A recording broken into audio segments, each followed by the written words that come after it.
अस्सलाम वालेकुम। मेरे एक टिकटॉक के फॉलोअर हैं जुल्फिकार अली अबरू। उन्होंने पूछा था कि हाइड्रोजेटिंग और सैंड ब्लास्टिंग के हवाले से बता दें। तो हाइड्रोजेटिंग और सैंड ब्लास्टिंग सबसे पहले आपको पता होना चाहिए कि ये होती क्या है। जब भी हम कोई पाइपलाइंस क्लियर करते हैं जहाँ पे स्लज स्टक हो गया हो या कोई रस्ट स्टक हो गया हो या कोई मटेरियल या स्केलिंग स्टक हो गई हो किसी पाइपलाइन में, तो उसको through hydrojetting high pressure water इस्तेमाल करते हैं और उस हाई प्रेशर वाटर को हम उस जो स्टक मटेरियल होता है या स्लज होता है उस पर रिलीज करते हैं ताकि वो हमारा जो ब्लॉकेज है वो क्लियर हो जाए और हमारी लाइन एक दफ़ा चल पड़े। Normally oil and gas plant पे इक्वलाइजर टैंक के साथ जो लाइंस होती हैं उसमें वो चूंकि वो एनुअल मेंटेनेंस चल रही होती है तो पाइप स्टक हो जाते हैं, ब्लॉक हो जाते हैं, तो उस ब्लॉकेज को क्लियर करने के लिए हम हाइड्रोजेटिंग एक्टिविटी करते हैं ताकि वो लाइन क्लियर हो जाए। सेक्सी मेटल के ऊपर कोई स्केलिंग हो जाए, कोई रस्ट जम हो जाए, कुरियन हो जाए, या हम पेंट करने जा रहे हो तो पेंट से पहले उस मेटल को हमें क्लियर करना हो तो उस वक्त हम सैंड ब्लास्टिंग करते हैं, यानी हाई प्रेशर एयर के थ्रू हम जो है वो सैंड को ब्लास्ट करते हैं और ब्लास्ट करने के बाद उसके ऊपर जो सरफेस है उसको क्लियर करते हैं। तो that is hydrojetting and sand blasting. Hydrojetting का जो प्रेशर होता है वो चूंकि हाई प्रेशर वाटर होता है तो 500 से 1000 बार प्रेशर होता है, और जो सैंड ब्लास्टिंग होती है, सैंड ब्लास्टिंग का जो टेम्परेचर है जो प्रेशर है वो भी काफ़ी ज़्यादा होता है, यानी 90 to 100 PSI से शुरू होता है और ये ज़्यादा भी हो सकता है। ये डिपेंड करता है कि एक्टिविटी किस टाइप की है। इसी तरह हाइड्रोजेटिंग भी डिपेंड करता है कि किस टाइप का स्लैज या लाइन आप क्लियर करने जा रहे हैं। तो नंबर ऑफ सेफ्टी प्रिकॉशंस होते हैं जो कि हम इन एक्टिविटीज़ को परफॉर्म करने से पहले लेते हैं। अगर मैं स्पेसिफिकली हाइड्रोजेटिंग की या सैंड ब्लास्टिंग की बात करूं तो जिन इक्विपमेंट्स के थ्रू हम हाइड्रोजेटिंग या सैंड ब्लास्टिंग करते हैं तो उनकी इंस्पेक्शन होनी चाहिए, कलर कोडिंग होनी चाहिए, और जो हमारे जितने भी प्रेशराइज्ड इक्विपमेंट्स होते हैं उनकी थर्ड पार्टी सर्टिफिकेशन होनी चाहिए।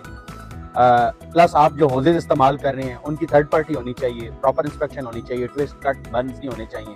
बाकी जो हमारी होजेज लगी होती है उन पर विप चेक लगे होते हैं, यानी अगर होज खुल जाए तो वो फोर्स की वजह से जो है वो तेजी से हमारे हाथ से निकले नहीं और इस तरह प्रेशर की वजह से मूव ना करे। अगर वो मूव करेगी तो हमारी बॉडी के साथ डायरेक्ट कांटेक्ट हो सकता है, इक्विपमेंट्स को डैमेज कर सकती है।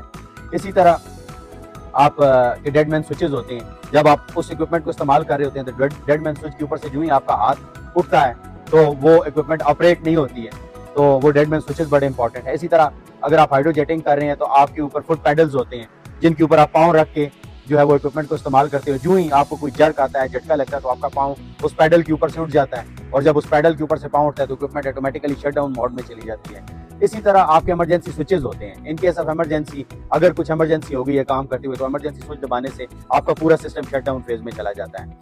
इसी तरह प्रेशर रिलीफ वाल्व्स होते हैं। अगर आप न्यूमेटिक पावर यूज कर रहे हैं, एयर यूज कर रहे हैं, या आप पानी का प्रेशर यूज कर रहे हैं तो एक स्पेसिफिक लिमिट से जब एक्सीड कर जाता है तो आपके प्रेशर रिलीफ वाल्व्स एक्टिव हो जाते हैं और आपका वो जो एक्स्ट्रा प्रेशर जनरेट हुआ है उसको रिलीव कर देते हैं, निकाल देते हैं। तो ये कुछ सेफ्टी डिवाइसेस हैं जो कि इन एक्टिविटीज के दरमियान इस्तेमाल होती हैं। बाकी कुछ जेनेरिक कंट्रोल्स हैं।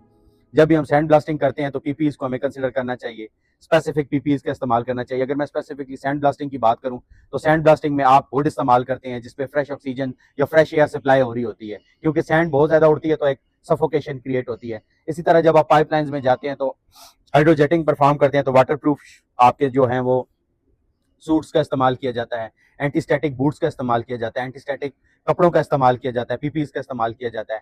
इसी तरह जब भी आप ये एक्टिविटीज परफॉर्म करते हैं तो परमिट टू वर्क सिस्टम, आपका जेएसए हो गया, मेथड स्टेटमेंट होगी, रिस्क असेसमेंट होगी, ये सारे डॉक्यूमेंट्स अटैच भी होंगे, और not only in the term of documentation होंगे बल्कि आप इन सारे डॉक्यूमेंट्स को प्रैक्टिकली फील्ड में इंप्लीमेंट भी करेंगे और इन पे जो रिस्क या जो हैजर्ड्स आपने हाईलाइट किए हैं उनको आप प्रॉपर्ली कम्युनिकेट भी करेंगे अपनी टीम में। Thank you very much. Hope so video beneficial होगी।